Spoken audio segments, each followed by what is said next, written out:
Иран го започна петиот бран на воздушни напади врз Израел. Во нападите утринава загинаа најмалку 3 лица, а повеќе од 10 се повредени. Меѓу повредените пак во синокишниот напад врз Тел Авив се и хрватскиот конзул и неговата сопруга. Завршиле со лесни повреди и се надвор од животна опасност. Се почесто се вклучуваат сирените по зачестените напади. Граѓаните на Израел од погодените подрачја живеат со страв, פאניקה и неизвестност.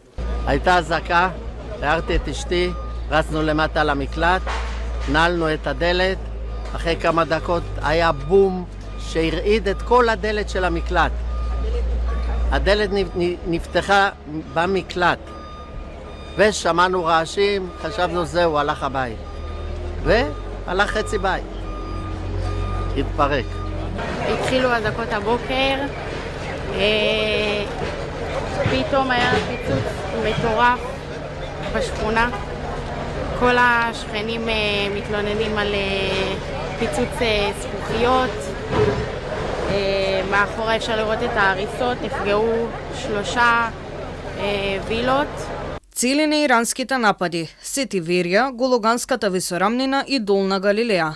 Во овие области е издадена тревога за воздушен напад и се слушаат силни експлозии. Иран во меѓувреме упати закани и кон САД, Велика Британија и Франција.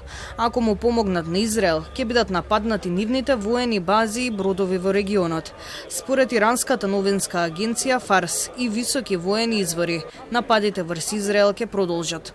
Оваа конфронтација нема да заврши со ограничените акции од синоќа, и иранските напади ќе продолжат. Овие акции ќе бидат многу болни и за жал со тешки последици за агресорите. Војната што ционистичкиот режим ја започна со агресија ќе се прошири во наредните денови на сите територии окупирани од овој режим и американските бази во регионот, а агресорот ќе стане цел на решителен и голем удар од страна на Иран. Израелските воздушни сили соопштија дека уништиле десетици ракети испукани од Иран. Во нападите врз Техеран се убиени 2 високо рангирани генерали на иранските вооружени сили, заменици началници на генерал-штабот. Во нападите на Израел врз Техеран била погодена и стамбена зграда, при што загинале 60 лица, меѓу кои 20 деца. Безбедносните сили ги проверуваа и уништените куќи во централен Израел, кои беа погодени од иранската ракета, при што загинаа 2 лица, а 19 беа повредени. בבוקר הגענו פה לזירה וראינו את ההרס הנרחב עם כמות פצועים משמעותית ועם הרוגים בתוך הזירה. התחלנו לבצע פעולות של סריקה ופינוי של הלכודים ביחד עם ארגוני החירום מד"א, כב"ה ומשטרת ישראל וביחד עם הרשות המקומית. אנחנו כרגע סיימנו לזכות את הזירה ואנחנו בשעות הקרובות נחזיר אותה לקשירות.